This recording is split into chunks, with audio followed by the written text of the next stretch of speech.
Yeah, so my name's Mark. Online, I go by Saroufim. Um, I work a lot with communities, like specifically infrastructure to make it easier for communities to collaborate together. Um, my sort of framing for this is I kind of want to convince you that there's sort of a lot of infra side improvements we can make to just make it easier for people to collaborate over the internet. Um, so over the last 4 years, my day job has been working on PyTorch. And I think PyTorch is really, to me at least, a gold standard for a community project. Like, I hope all of us end up one day creating a project as successful. Its goals are fairly low level. It's really a GPU tensor computation engine with AutoGrad. It's been used by like hundreds of thousands of people and has accumulated like close to 4,000 contributors. Um, and a lot of its focus has been like, it has this fanatical focus on like community and ease of use. Um, I think the feature people love the most about it is that you can print tensors. But like one very unfortunate side effect of it is it doesn't just come with free GPUs. This has important implications because like in the case of single GPU stuff, like Colab really pioneered just giving like one single T4 to everyone on the public internet. But like these days you need a cluster. And without it, you can't even get started. You can't train a model, you can't like program state-of-the-art hardware. And fundamentally, a lot of it is like sort of like access and prestige gated, like you need to be at a big lab and graduate from a big school. And fundamentally, like let's say PyTorch are being built today, there is no way PyTorch would have managed to build a community if, as a prerequisite, you needed a data center to get started.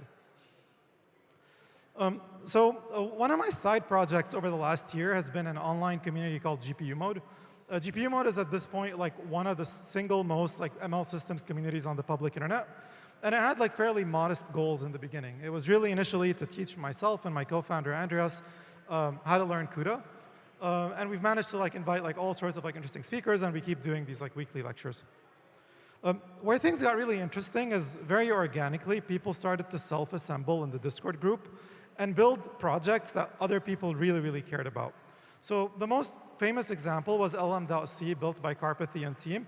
But there are like many, many more like top-tier projects that ended up building their own communities, like Byron Sue's, like Liger, like Torch.io, which is a project I incubated, and Trident Puzzlers by Sasha Rush. And fundamentally, like what I learned was like the early days of PyTorch weren't all that different. Like PyTorch initially was also a Gitter group around around tensor-based computation on GPU. So fundamentally, I see a lot of similar patterns. So where things got really interesting is last year we hosted this hackathon, and we had about 200 attendees, like all engineers. And with no negotiation, I raised about like 300K worth of cloud credits and like about a 200K cluster. So here I was like with a $500,000 worth of compute. And I needed to give it to people, and the way I gave it to people was kind of like Robin Hood, you know, from the neo clouds to like the people. But really, like at this scale, I started to get really annoyed because I started to think, well, you know, that was enough money for like a cluster, and we could have built something big, but we didn't really have like good infrastructure to make it possible. So I want to talk maybe a bit about GPU prices for a second, because it'll help motivate a lot of this work. So GPUs, like if you go like let's say on HyperStack, it's about like $1.90 an hour. Let's say presumably I wanted to give every person in GPU mode, so that's about 15K people a GPU for a single hour. That would be like about 30K worth of compute. There's technical issues with this, like you can't virtualize a GPU, so I must give every person a different GPU. And obviously there's not much you can do in a single GPU in a single hour. So fundamentally you run into incentive issues where you know, no vendor will sponsor this more than once because they're not really going to get like any leverage out of it. And it's really unclear who's using the money wisely. You know, it's good for a post, but it's not necessarily good from an infrastructure perspective. So I wanted to have like a different take. So one of our takes was, well, let's say we scope the problem to kernel micro-benchmarking. So a lot of people like are interested in like very high performant like Trident and CUDA kernels. And what we basically built is infrastructure where like you just essentially submit your kernels within Discord directly, and within 5 seconds, you get a machine spun up, your kernel runs, and you get a result back. So this was built with love by like a lot of people on GPU mode. And it's quickly sort of becoming like a standard. Like I was like very excited to see folks like GeoHot like use the platform, flex on people that they were like #1 on the Grayscale kernel leaderboard.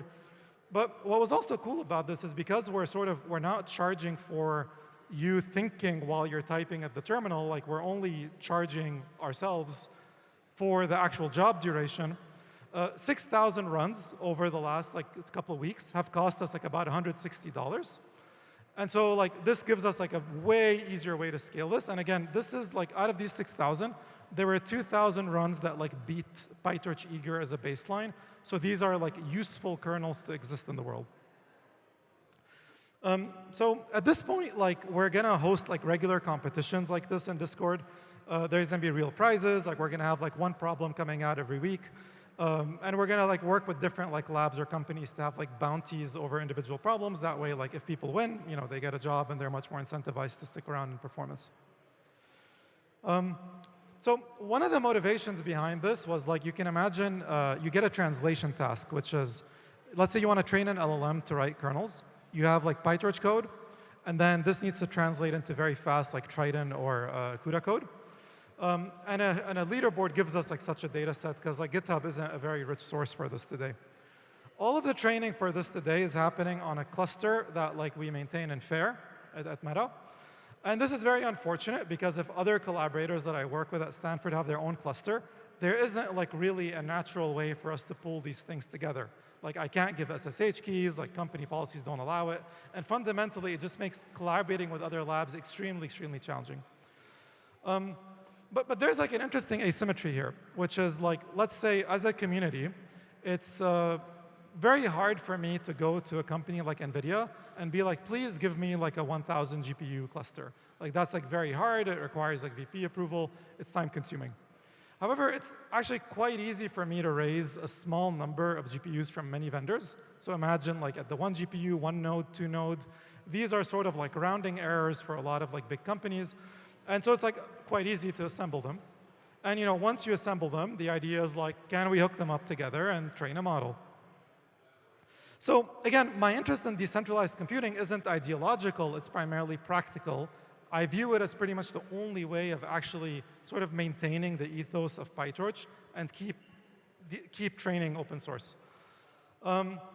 So fundamentally, I think what I see as sort of the main challenges in the community is that like I think right now we're still very much at the prototype level, but we need more examples of models that weren't just matching a baseline that was on an individual cluster, but are actually like superior. And I think this is what will move the movement like forward significantly. A lot of the components are here already. Like we have like projects like TorchFT, like of course like Dilico, which a lot of people talked about, and a lot of the infrastructure that the Prime team has been building, but it's like fairly isolated, and I think it really needs to be, in my mind, like an example where you just click a button and you connect your node to a cluster. Like that's, I think, the level of UX we should strive for. So fundamentally, I think the title of the talk is like, how do you build engineering infrastructure for communities? Like fundamentally, I really believe like Discord and YouTube are like fundamentally better than gating learning by being employed somewhere. GPUs are expensive, so if we can just really pay for the compute and avoid paying for the thinking time, we can like slash costs like dramatically. And fundamentally, getting a big cluster is really hard. They're not available. And so if we can figure out how to assemble many small clusters together, we're much more likely to build like interesting models in public.